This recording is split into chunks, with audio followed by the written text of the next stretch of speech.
Okay, so यो C 2022मा सोधेको question हो र 2022मा एमबिबिएस बिडिएस र जति पनि मेडिकल र पारामेडिकल कोर्सेसहरू छन् सबमा के थियो एउटै क्वेसन पेपर आएको थियो।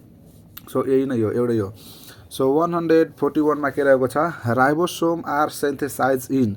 हामी सबैलाई थाहा छ के हुन्छ, न्युक्लियोलसमा सेन्थेसाइज हुन्छ। त्यही भएर हामी न्युक्लियोलसलाई के भन्छौँ, ribosomal factory of cell of के त युकार्योटिक सेल भनेर भन्छौँ। सबैको टेन्सन के हुने भयो, nucleolus. Question number 142, nucleus has maximum size during. Obviously के हुन्छ, इन्टरफेजको बेलामा हुन्छ, त्यसपछि के हुन्छ, न्युक्लियस डिभाइजनतिर लाग्छ होइन। सो इन्टरफेजको बेला के हुन्छ, सबभन्दा ठुलो साइज हुन्छ न्युक्लियसको। So conjoint collateral and the open vascular bundle are present in. So हामी सबैलाई थाहा छ कन्जोइन्ट भास्कुलर बन्डल कुनमा हुन्छ, एसटीमा हुन्छ। र कन्जोइन्ट दुई किसिमको हुन्छ, एउटा हुन्छ कोलाइट्रल, अर्को हुन्छ बाइकोलाइट्रल। कोलाइट्रल पनि दुई किसिमको हुन्छ, ओपन र क्लोज। कोलाइट्रल जुन ओपन हुन्छ त्यो डाइकोटमा हुन्छ, र कोलाइट्रल जुन क्लोज हुन्छ त्यो केमा हुन्छ, मोनोकोटमा हुन्छ। सो कन्जोइन्ट कोलाइट्रल ओपन डाइकोट स्टिममा हुन्छ होइन र। सो अब हाम्रो क्यारेक्टर्सहरू के हुने भयो, डाइकोट स्टिम, के हुने भयो, डाइकोट स्टिम हुने भयो। ओके, अरू क्वेसन 144मा plant cell are interconnected with each other by means of. यसमा धेरै टाउको दुखानु पर्दैन, एउटै कुरा सम्झिनु राख्नुपर्छ, त्यो भनेको के हो, प्लाज्मोडेस्माटा हो। ओके, अरू question, bicollateral vascular bundle is present in. यो वाला, यो बाइकोलाइट्रल जुन के हुन्छ, अलवेज के हुन्छ, ओपन हुन्छ, जुन केमा प्रेजेन्ट हुन्छ।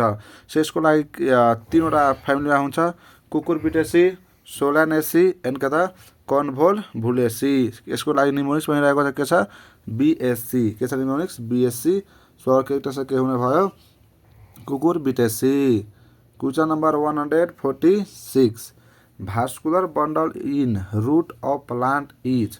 कस्तो हुन्छ, रेडियल एक्जार्सन के त क्लोज टाइप हुन्छ। सो क्यारेक्टर के हुने भयो, radial. Question number 147, vascular bundle surrounded by sclerenchymatous sheath is present in. हाम्रो क्यारेक्टर के हुन्छ, यसमा मोनोकट स्टिम हुन्छ। र डाइकोट स्टिममा कस्तो हुन्छ, डाइकोट स्टिममा कोलेन्काइमाटस टाइपको शीथ हुन्छ। Okay, so 148, xylem is living due to the presence of. So हामी सबैलाई थाहा छ जाइलमको चारवटा कम्पोनेन्ट हुन्छ, tracheids, xylem vessel, xylem parenchyma र जाइलम फाइबर, जसमध्ये जाइलम पारेन्काइमा के हुन्छ, मात्र लिभिङ हुन्छ, बाँकी तीनवटै के हुन्छ, डेड हुन्छ। सो क्यारेक्टर के हुन्छ, सी, जाइलम पारेन्काइमाटस, पारेन्काइमाटस त्यही हो। र question number 149, most advance type of thickening in xylem vessel is. So lots of type of के हुन्छ, थिकनिङ हुन्छ, जसमा सबभन्दा यसमा हाम्रो के हुन्छ, यो पिटेड हुन्छ।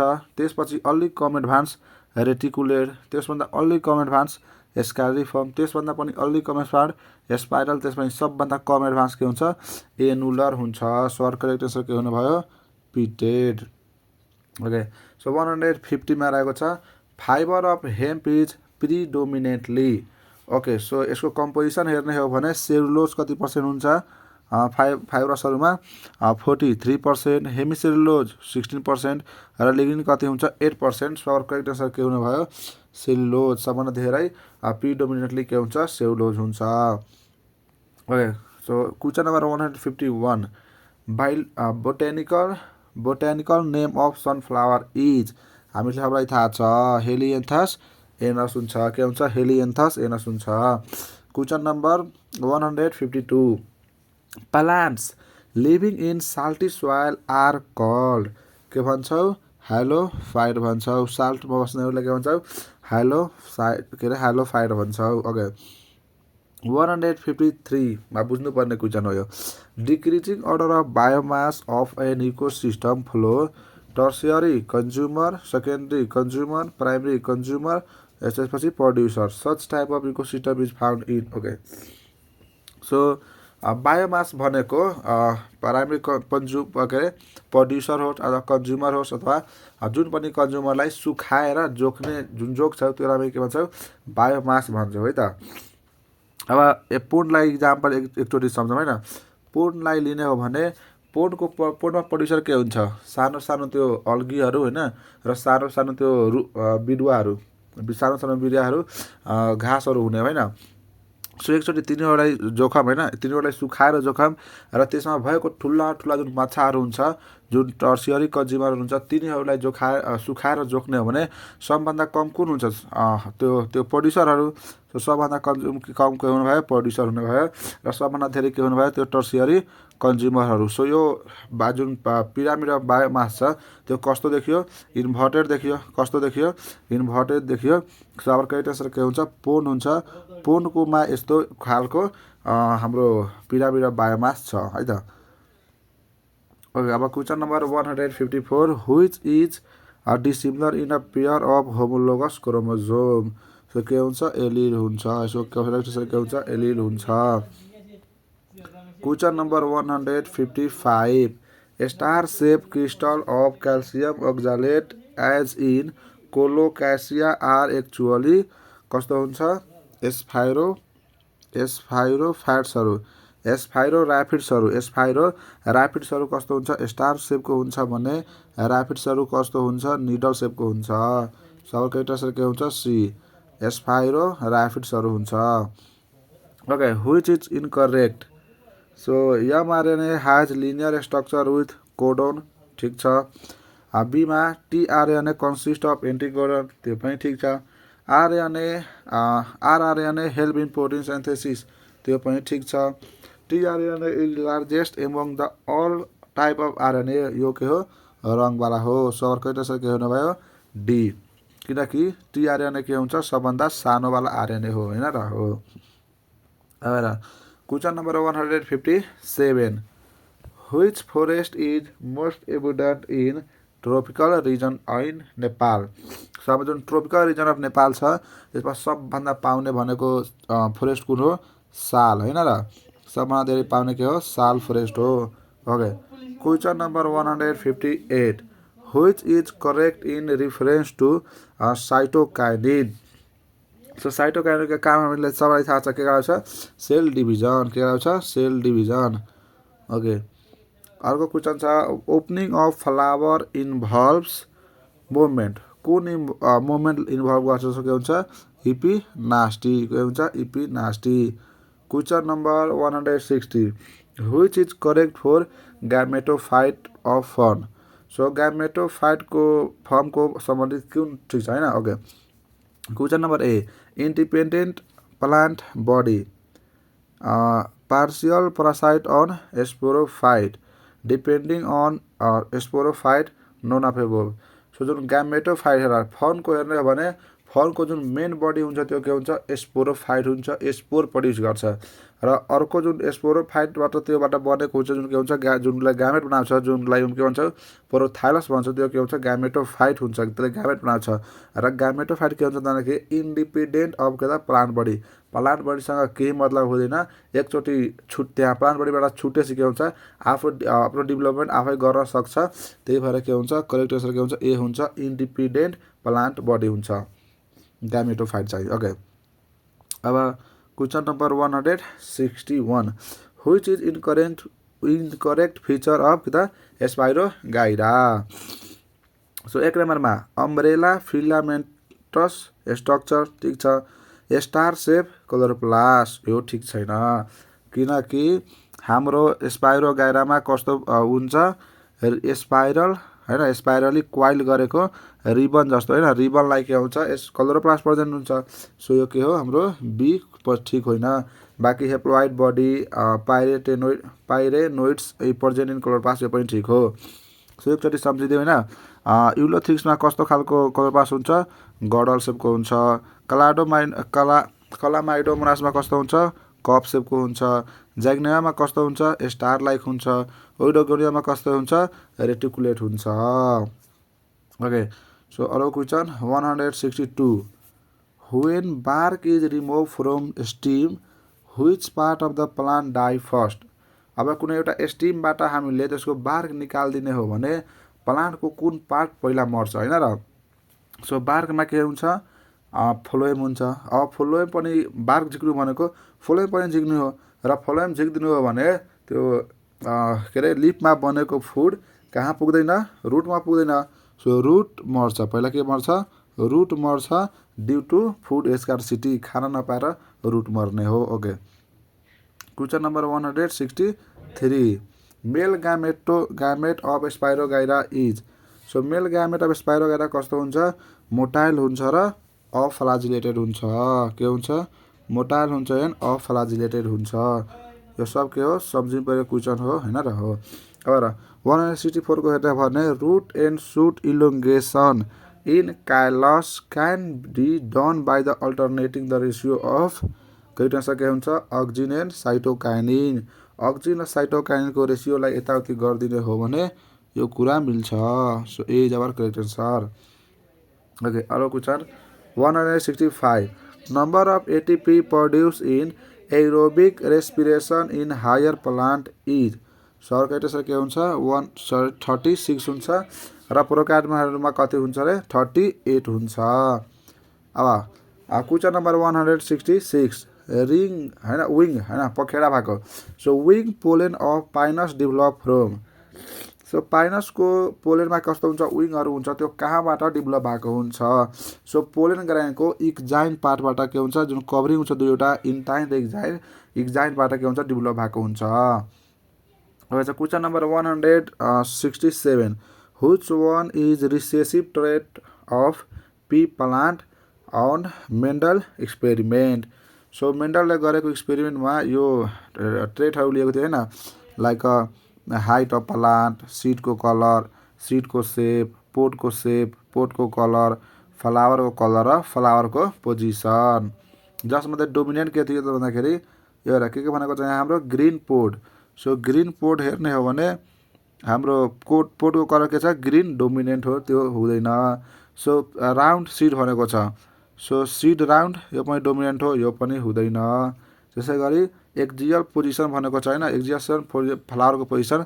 सो फ्लावरको पोजिसन एक्जियल, यो पनि के हो, डोमिनेन्टै हो। सो यसमध्ये रिसेसिभ के हुने भयो, round seed.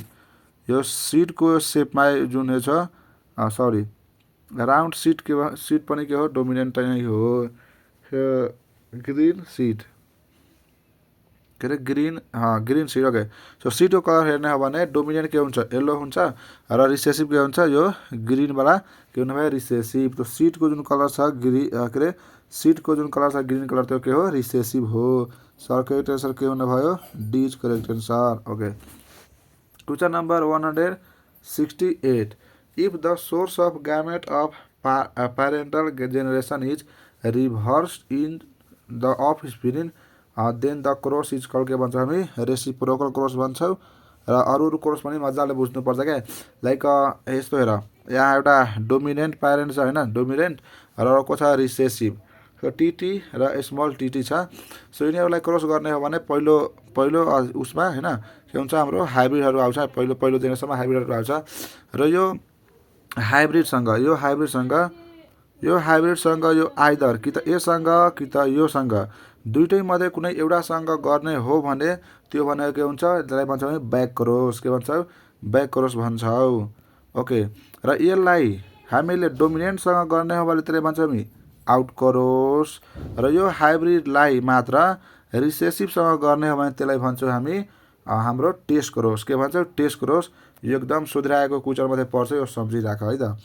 Okay, edible part of coconut is. So जुन हामी त्यो हुन्छ नि इडेबल पार्ट खाने कुरा, त्यो भनेको के हो, लिक्विड इन्डोस्पर्म हो। सो यसले के हुन्छ, अब क्वेसन एन्सर के हुने भयो, इन्डोस्पर्म। सो त्यसमा रहेको त्यो झोलहरू हुन्छ र भित्रको त्यो अलि सोलिड पनि भएको हुन्छ, त्यो के हो, इन्डोस्पर्म नै हो। के हो, इन्डोस्पर्म हो।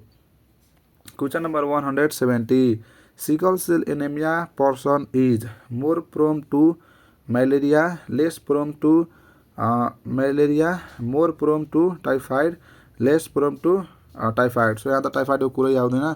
सो टाइफाइडबाट त कुरै भएन। सो मलेरियामा हेर्ने हो भने जुन मान्छेलाई सिकल सेल एनेमिया लागेको हुन्छ नि, त्यो मान्छेलाई मलेरिया लाग्ने चान्स एकदम लगभग 0 हुन्छ क्या। सो आवर करेक्ट आन्सर के हुन्छ, मोर प्रेम हैन, के हुन्छ, लेस प्रेम टु के हुन्छ, मलेरिया। प्रोमको मतलब के हुन्छ त भन्दाखेरि 170 एकचोटि म पुरमको मिनिङ हेर्छु क्या ओके सो पुरमको मतलब चान्स होइन सो एकदम के हुन्छ लेस पुरम टु के हुन्छ मलेरिया मतलब मलेरिया लाग्ने चान्स के हुन्छ एकदम के हुन्छ कम हुन्छ एकदम कम हुन्छ लेस पुरम टु मलेरिया लाग्ने चान्स एकदम कम अथवा कि त जिरै हुन्छ लाग्दैन भनौँ है त क्वेसन नम्बर 171 आगार इज अब्टेन फ्रोम आगार होइन आगार इज अब्टेन फ्रोम के अरे रहोडोफाइटा के हो क्लास हो होइन क्लास हो तीनवटा क्लास हुन्छ मेनली तीनवटा हुन्छ सो जसमा चाहिँ रहोडोफाइटाबाट निकालेर रहोडोफाइटामा के भन्छ रहोडोफाइटालाई हामी रेड अल्गी पनि भन्छ के भन्छ red algae okay question number 172 Corolla having 5 unequal petal with large posterior petal, 2 lateral free petal and the 2 small petal fused interiorly is a type of के हुन्छ descending imbricate हुन्छ के हुन्छ descending imbricate is correct answer हुने भयो यसको अब यसमा अलि बुझ्नुपर्छ हैन 173 मा a woman whose father was hemophilic marriage a normal man the progeny will be okay so एउटा महिलाको जुन के थियो फादर थियो जुन के थियो हेमोफिलिक थियो अब हामीले थाहा छ हेमोफिलिक जुन हुन्छ सो के हुन्छ एक्स क्रोमोसोममा हुन्छ र सो फादरको यो उहाँको त्यो महिलाको फादरमा हेर्छ भने त्यसको एक्स क्रोमोसोममा के हुने भयो हेमोफिलिक हुने भयो र वाइ क्रम नर्मल हुने वाइ क्रममा हुँदैन सो एक्स क्रम के हुने भयो डिफेक्ट हुने भयो हैन मतलब जसमा हेमोफिलिया छ ओके र his daughter must be carried due to X of the फादरबाट जसको छोरी अभाव देखेर पापाबाट आउने भनेको के हो एक्स क्रोमोसोम हुन्छ छोरीको लागि सो त्यसको छोरीको एक्स क्रोमोसोममा के हुन्छ हेमोफिलिया हुन्छ र बोकेकै हुन्छ क्यारी गर्छ अब हेर त्यसले अब नर्मल मान्छेसँग बिहे गरेको छ भने नर्मल मान्छेमा त हुने कुरा भएन एक्स वाइ हुने भयो त्यसको क्रोमोसोम सेक्स क्रोमोसोम अब हेर कैरियर के वुमन के हुनु भयो कैरियर जसले के हुन्छ आफ्नो एक्स क्रोमोसोममा के बोकेको छ हेमोफिलिया बोकेको छ अब यिनीहरू अब बिहे गर्छ यिनीहरूमा के हुन्छ क्रस हुन्छ र क्रस हुँदाखेरि जुन यिनीहरूको छोराछोरी जन्मिन्छ हैन त्यसमा एउटा छोरी हुन्छ जसमा एक्स क्रोमोसोम हो यसको एक्स क्रोमोसोममा के हुन्छ कैरियर डाटा हुन्छ सो त्यसमा कैरियर हुने भयो त्यो के हुने भयो कैरियर त्यसमा त्यो डिसअर्डर लाग्ने कुरा हुँदैन त्यो बोक्दिने हो फेरि अर्को उसको लागि हैन तर त्यसमा लाग्ने कुरा हुँदैन तर एउटा के हुन्छ हेमोफिलिक के हुन्छ छोरा जन्मिन्छ यहाँबाट हाम्रो प्रश्न हुन्छ कि हेर के भनेको छ ए नम्बरमा अल अफ स्प्रिन हेमोफिलिक अल छ त छैन सोम डटर हेमोफिलिक सो खासमा हुन त हो तर कैरियर हो त्यो डिफेक्ट त्यसमा छोरीमा नदेख्ने भएकोले यो पनि भन्न मिल्दैन so Som sons are haemophilic यो चाहिँ ठीक हो दुईटा सन मध्ये एउटा सनमा के छ हाम्रो हेमोफिलिक देखिएको छ सर्करेक्ट आन्सर के हुन्छ सी हुन्छ some sons are haemophilic all offspring normal त्यो पनि भन्न मिल्दैन कि सबै नर्मल छैन ओके सो यति बुझेपछि यसलाई पुग्छ अब 174 gymnosperm are characterise by so के हुन्छ नेकेड ओभ्युल जिम्नोस्पर्ममा के हुन्छ ओभ्युल कस्तो हुन्छ नेकेड हुन्छ ओभरी के हुन्छ अब्सेन्ट हुन्छ भ्यास्कुलर बन्डल हुन्छ नो सीड पनि सीड हुन्छ ओके अर्को क्वेसन छ हामीसँग 175 the smallest segment of DNA that take part in recombination is के भन्छ रिकोन भन्छ र त्यसै गरी एउटा अर्को पनि क्वेसन सोधिरहेको छ डिएनए को स्मलेस्ट सेगमेन्ट जसले के गर्छ म्युटेसनमा जान्छ त्यसलाई के भन्छ म्युटोन भन्छ हैन र हो र 176 द जिन कजिङ कलर ब्लाइन्डनेस इज के हुन्छ X chromosome dominant okay so X chromosome के हुन्छ dominant is the correct answer okay अर्को छ 177 genetic drift is due to genetic drift केले गर्दा हुन्छ हैन सो यसो कईवटा हुन्छ हाम्रो change in frequency of allele from one generation to another र यसमा एउटा अर्को के क्वेसन आइरहेको छ भन्दाखेरि जेनेटिक ड्रिफ्ट जस्तो सुकै पपुलेसनमा हुन्छ तर सबभन्दा लार्ज एकदम देखिने एकदम बुझ्न सक्ने हैन एकदम ठुलो स्केलमा कुनमा हुन्छ स्मल पपुलेसनमा हुन्छ त्यो पनि एकदम सोधिरहेको क्वेसन हो स्मल पपुलेसनमा जेनेटिक ड्रिफ्ट एकदम धेरै हुन्छ ओके सो अर्को छ 178 मा जेरोफाइटिक प्लान्ट लेक वेल डेभलप रुट। र जेरोफाइटिक मतलब त्यो पानी नभएको ठाउँहरूमा होइन सुक्खा ठाउँमा बस्ने प्लान्टहरू हुने भयो, पाइने प्लान्टहरू हुने भयो र तिनीहरूमा रुट एकदम डेभलप भएको हुन्छ, किनकि पानी तार्नको लागि उनीहरूलाई पानीको त एकदम अभाव हुन्छ होइन, आवश्यकता हुन्छ, त्यही भएर तिनीहरूमा रुट डेभलप भएको हुन्छ। र वेल डेभलप कन्डक्टिङ टिस्यु र कन्डक्टिङ टिस्युहरू जाइलमहरू पनि मजाले डेभलप भएको हुन्छ। सो यो पनि हुन्छ। सो एरेन्काइमा भनेको के भन्दाखेरि यो एउटा टाइप अफ पारेन्काइमा टिस्यु हो जसमा के हुन्छ एयर स्याकहरू हुन्छ, मतलब हावा भरेको स्याकहरू हुन्छ जसले बायोन्सीमा हेल्प गर्छ, लाइक पानीमा तैरिनेहरूमा त्यो सेलहरू हुन्छ होइन जसले त्यसलाई तैरिनमा के गर्छ मद्दत गर्छ। सो यो जेरोफाइटमा हुँदैन, हाइड्रोफाइटको यो भयो होइन। अगाडि सो डी नम्बरमा स्पिनी लिप्सहरू। सो स्पिनी लिप्सहरू के हुन्छ जेरोफाइटमा हुन्छ, के लागि केबाट बच्नको लागि ट्रान्सपिरेसन धेरै नहोस्, धेरै पानी नउडोस् भएर स्पिनी लिप्सहरू पनि हुन्छ। सो अर्को एन्सर के हुन्छ सी हुन्छ एरेन्काइमा, जेरोफाइटमा हुँदैन, जेरोफाइट लेक के अरे aerenchyma. 179 water is absorb from soil to root hair through the phenomenon of suction pressure, atmospheric pressure, diffusion pressure, transpiration. So अहिलेलाई यसलाई सक्सन प्रेसर भन्नुपर्छ, यदि डिपिडी भएको भए डिफ्युजन प्रेसर डिफिसिट भनेको भए त्यही हुन्थ्यो। Okay, so last question 180 which gas is not involve in the depletion of ozone layer. So ozone layer डिप्लेक्सनमा कसले भाग लिँदैन, हाम्रो एमोनिया लिँदैन, बाँकी सबले लिन्छ। Chlorofluoro carbon tetrachloride, bromo chloro मिथेनहरू यो सबले के गर्छ डिप्लेक्सन लेयरलाई ओजोन लेयरलाई के गर्छ डिप्लेक्स गर्छ होइन, हार्म पुर्याउँछ, तर यो एमोनियाको कुनै त्यस्तो रोल हुँदैन। So this is all about हाम्रो होइन 40वटा बोट्नेको क्वेसन। Thank you.